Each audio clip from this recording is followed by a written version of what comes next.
So I'm changing it up a little bit today.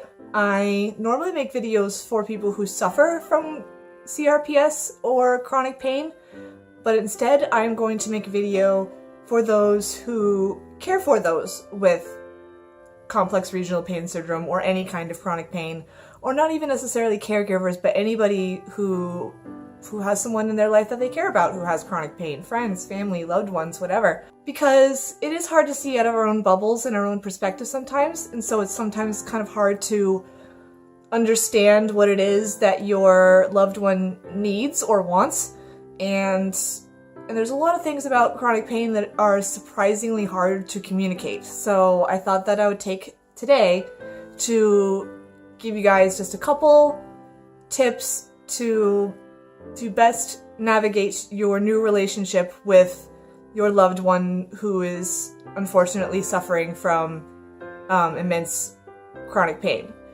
So without further ado, let's get started.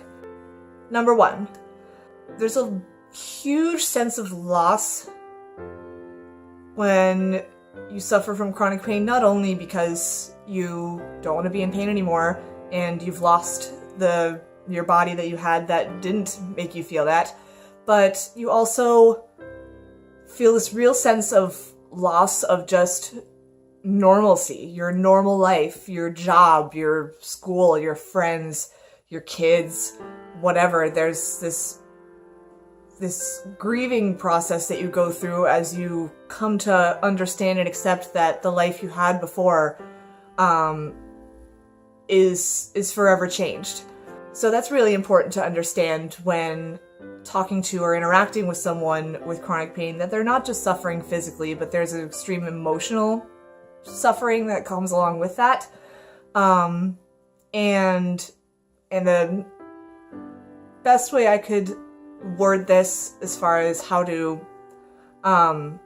think about it when you're wondering how to address your loved one in chronic pain, and that would be to empathize rather than sympathize, and to understand rather than to pity. And by that, I mean, when you empathize with someone, you are putting yourself in their shoes just in your own head and wondering, how would I feel if I woke up and every moment of every day was nothing but excruciating, burning pain from the moment I woke up until the moment I closed my eyes, as opposed to coming to the person who's suffering from this disorder and saying the things that feel right, the same way that you would address someone who's lost someone. And if you had a funeral, I'm so sorry for your loss.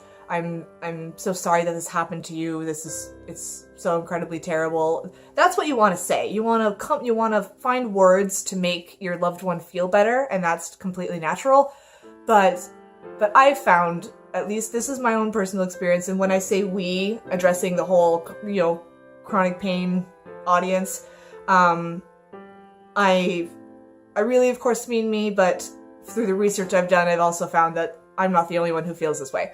We would rather you take time out of your life to, by yourself privately, again, just ask yourself how it would feel to live the life that we live with chronic pain, as opposed to every time you see that person feeling bad that they feel lousy, or making it clear that you feel bad that they feel lousy.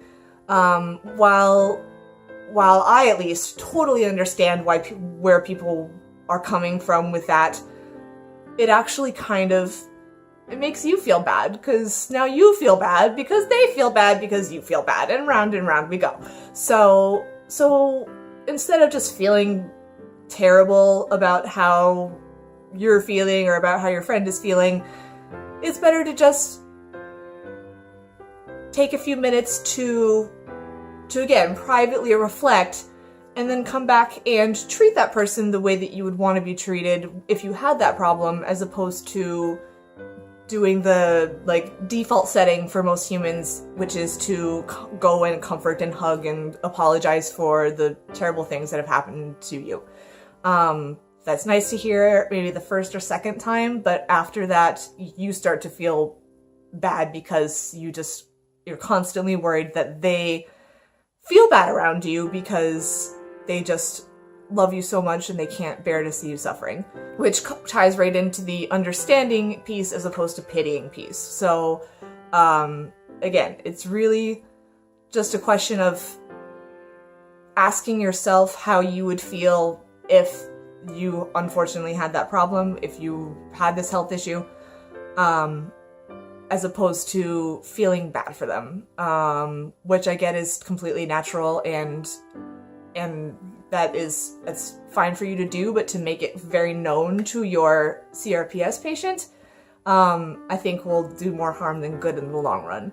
So while I completely understand the mentale behind wanting to, cry and hug and love your person and tell them how terribly sorry you are for all their misfortunes, that's totally fine to do every now and then, because I think it's really important to throw yourself the occasional pity party to get that out of your system. But overall, I think it's best to just take those feelings of sorrow and apply them to how you would want yourself to be treated if you were suffering that awful thing. So that, I would say, is the first one. Number 2, I'm going to try and word this next one correctly, because when I say it, I don't want to come across as sounding kind of like a jerk. So I apologize in advance if I do.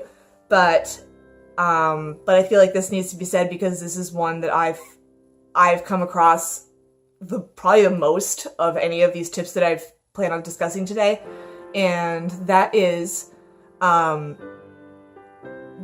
assume you know what the person is going through just because you've had pain before. Everyone's suffered pain before, unfortunately. That's just kind of the nature of the beast of being a human being. Things break and need fixing sometimes, and so we suffer through that pain. Whether it's a bad back or a surgery or what have you. But unless you have felt, when I say chronic pain, I mean non-stop, day in and day out pain anywhere in your body for at least 3 months, constant, no break whatsoever, at least 3 months, you can't presume that you know what someone who is suffering through chronic pain is going through, because it's different. It's just different. It's higher, especially CRPS, but people who have been in any kind of chronic pain for a long period of time, enough of time that it would be classified as chronic, which is at least 3 months, but people have been way longer than that. It could be multiple months, multiple years, multiple decades. You start to receive pain differently. You feel things worse than regular people do. So when someone gets a paper cut, it's going to hurt someone who's in chronic pain more than it's going to hurt someone who isn't. And I get that that's people's attempt to try and relate and say, oh, like, yeah, pain sucks. I have a bad back too. Yeah, like, just in your brain, you just want to yell, like, there's this little guy yelling in your brain, just wants to scream at your loved one that it is not the same thing. Even if you've had the, like, super, super bad back problems, unless it is, like I said, been nonstop for at least 3 months and it has been to the point where it has derailed your life. You are not able to go to your job. You are not able to go to class. You are not able to take care of your children. If it has completely just, thrown a curveball into your life, then maybe we can have a conversation. But anything other than that I would classify as like the, typical aches and pains of being alive, it's just not the same. As someone who's experienced both, I can tell you it's not the same. And so, as someone who's in chronic pain, I can't tell you the relief that I feel that my loved ones can't relate to that, but it is hard at the same time to be able to try and convey your life story and your life struggles to people who don't really understand what you're going through. So it's a double-edged sword, but I think it's best to approach your conversation and your relationship with your chronic pain patient understanding that chances are you've not been in chronic pain. And if you were, then, fingers crossed that you aren't anymore. So maybe you were at one point, maybe you were hospitalized or had surgery for a couple months, and now you're lucky enough that that pain is gone, that you're healed or whatever. That's not the reality of your loved one. It prevents them from doing everything that they would love to do, and that's hard enough. But to hear, oh yeah, I have a bad back too sometimes, and I can't go to everything I want to go to, doesn't really make you feel much better, because you know in your heart that chronic pain, that causalgia, allodynia, CRPS, it's all just eons above the regular aches and pains of day-to-day life. So that's not me attempting to say that, you don't know me, but but I think it's best to approach people who are suffering from anything, any real serious thing, whether it's a physical ailment or emotional or anything like that. I think it's best to at least assume that you don't understand what the person is going through, especially when you're talking about something as subjective as physical pain. And then if your loved one can attribute that to something you have been through, then they can say, oh no, like this has happened to you, and this is as bad as that, or whatever. But if you have someone in your life with CRPS, I'm telling you, you probably, I even say probably, I use that term, I don't even need to use that word, probably. You've not been in the same kind of pain. You've not been in the same amount of pain. You've not been in the same amount of pain for as long as they have. And just thank your lucky stars that you haven't. So just understanding that your aches and pains of every day are dwarfed by what this person has to go through all day, every day, is probably the best way to start. And then I feel like everything that comes after that, you have a more solid understanding of how different your life experiences really are. So that would be my number 2 tip, just because I've had that happen to me quite often, and I'm sure I'm not the only one. Number 3. Most of you probably already know this, and you're smart people, you can put this together, but people in chronic pain, people who've been in it for ever, we modify our behavior because, like I was talking about in the first tip, we don't like to make other people feel bad or feel sorry for us. You don't enjoy going to a party and feeling like everyone there just, poor Rosemary, just feels really bad for you. Again, while the sentiment is appreciated, you start to feel guilty for making them feel bad. So you modify your behaviors. You learn to kind of smile your way through it and fake it, at least for a short period of time, so you can go to that party, or you can go Christmas shopping, or whatever it is. And any time I interact with anybody, I am putting that mask on, which sounds artificial, but I am putting this smile on, and it's just as much for them as it is for me, to try and kind of, pretend that things are okay. And if you pretend long enough, you start to kind of convince yourself that you're okay, and it's a great distraction from how you're feeling. So if you know someone in chronic pain who is smiling, who is laughing, who when you ask how they're feeling, they say, I'm fine, understand that they're not fine.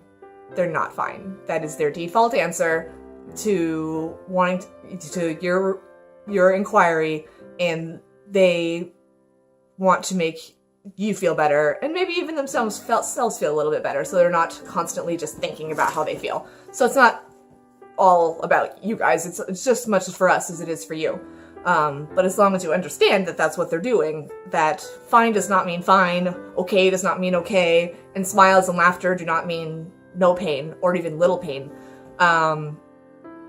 then you'll kind of have a better understanding for what your loved one kind of has to go through every day, just to kind of convince other people and themselves that they're doing all right and they can get through this. And to kind of tie into that, I think it's best to understand that every single day that your loved one wakes up, they are trying their absolute best to accomplish things physically, to appear all right emotionally. And some days that will turn out better than others. Some days I'll be able to go shopping or to the grocery store or hang out with my friends for a couple hours. And other days, or even weeks at a time, that's just not gonna happen. I'm stuck in bed or on a couch or something mostly horizontal, just unable, and certainly unwilling to do many activities, mostly, moving for starters. So while I know that you want to encourage your loved one to get out and not to, isolate themselves too much, to get out and do things and live life and be with people. Again, this is just me talking, but if I could go out and hang out with friends or go out to dinner with my mom or go next door to my grandparents, trust me, I would be. The days that I can, I take advantage of it because they are so few and far in between that I am not about to not take advantage of those opportunities. My boyfriend and I, whenever I'm feeling okay, we make sure that we come up with something to do, even if it's just walking up and down, Main Street and window shopping, just to get out of the house because we know that this is a golden opportunity and we might not be able to do it tomorrow. So if your loved one can't do something that they could do yesterday or the day before, while I know you want to encourage them to maybe try and get out of bed and do it again, if they're saying that they can't or that they're not feeling up for it, trust them for the most part until you start to feel otherwise that maybe they really need an extra boost, and that might be something to talk to with their doctors or their mental health professionals. But for the most part, people who are in chronic pain, the second they feel able to, will get out of that bed and do something because it's so boring and like I said, so isolating to be stuck in bed the vast majority of every day. So encourage your loved one and support them and be there for them. But if they just are tapping out and saying they need to go upstairs and lie down, or they need to cancel whatever plans that you guys had for that day, 99.9% of the time, I would say that you need to side with them and trust that they know their body the best and they know what they need to do to take care of their body and just feel as comfortable as possible. Not saying much. So that's number 4 in a nutshell. The summary being just be there and support, but listen to your loved one and trust them. Trust that they know their body and what they need, whether it's certain medication or certain rest or whatever. Because we've been in this for the long haul, months, years. We've figured out what we need and how we need it. So be there, but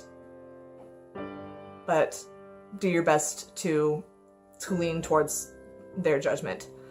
And last but not least, number 5, really is about communication. And when I say that, I mean being able to talk to your loved one about their condition or their chronic pain whenever they want to. If you want your loved one to feel that they can talk to you about any problems or struggles that they're having without feeling like, here's the Rosemary pity party again. Let's, okay, we'll listen. Because then you'll realize that you're kind of, annoying them and feeling like a Debbie Downer, and you won't go to that person. So you really want that, you really want your loved one to feel comfortable coming to you to talk about all the lousy things that came with their day. That doesn't mean that you need to subject yourself to your loved one just saying, poor me, poor me, poor me all the time.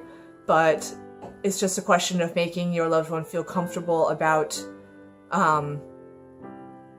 you being that person that they come to, because if it's not you, then it's going to be somebody else. So if you are really, really, can't really handle the not responsibility, but the task of being that person for your loved one, then maybe that should be established right away, so they know that if they're having a really rough day that they need to go to somebody else.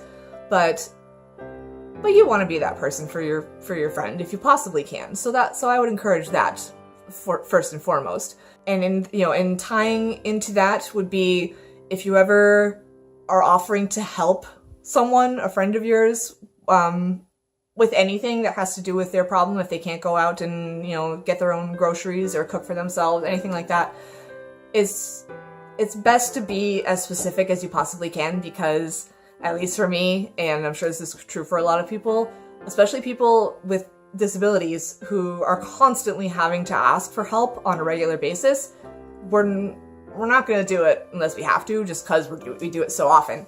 So instead of saying the kind of typical, let me know if you need anything, or let me know if I can help, again, while the sentiment is really appreciated, that's really sweet, if we need something, we're probably not going to go to the person who just said, let me know if you need anything, as opposed to someone saying, hey, Rosemary, I'm going to the grocery store, do you need anything? Or, hey, I'm going to Rite Aid, do you have any prescriptions filled that I can grab for you? Something very specific like that, where the person can say, oh yes, I do need that, or no thanks, I'm all set, thank you for asking though. You're more likely to get your loved one to agree to let them help you if you offer very specific things like that, as opposed to a very broad, generic, I'm here to help, ask me whenever you need anything. Because even if you're really, really close, whether it's like a family member, a spouse, a mother, daughter, it's still really hard to reach out and ask for help. I struggle with that every day. There are dozens of times a day where I look back and I was like, I should have just asked someone to help me with that, because they gladly would have, and it wouldn't have bothered them at all. And I'm sure you feel the same way. If my friend who has chronic pain asked me to help with anything, I would gladly do it because I'm there for them and I love them. That's probably how you feel. So you want them to ask for help if they need it. So I don't know why it is that we feel so self-conscious about asking for help that we need, except for just the natural feeling that we all have of just not wanting to be an imposition. Or again, feeling like a Debbie Downer, that you're being kind of like a negative force on that person's day. So very specific requests or offers tend to get responses, tend to get positive responses a little more often, because if someone says, hey, I need to go to the grocery store, do you need anything? And you were planning on going that day for milk anyway, you don't feel as bad saying, oh yeah, can you grab me some milk, because they're going. You don't feel as bad.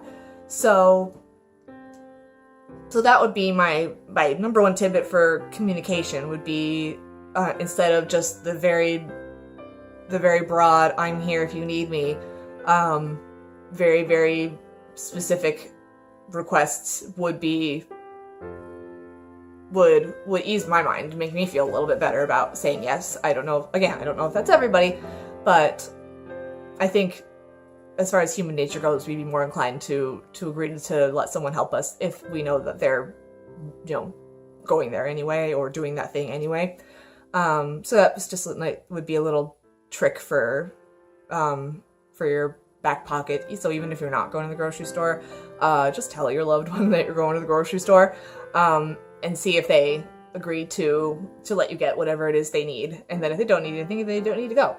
But if they need help, that would be the way that they would feel most comfortable asking for it, at least, because it feels like less of an imposition somehow. So yeah.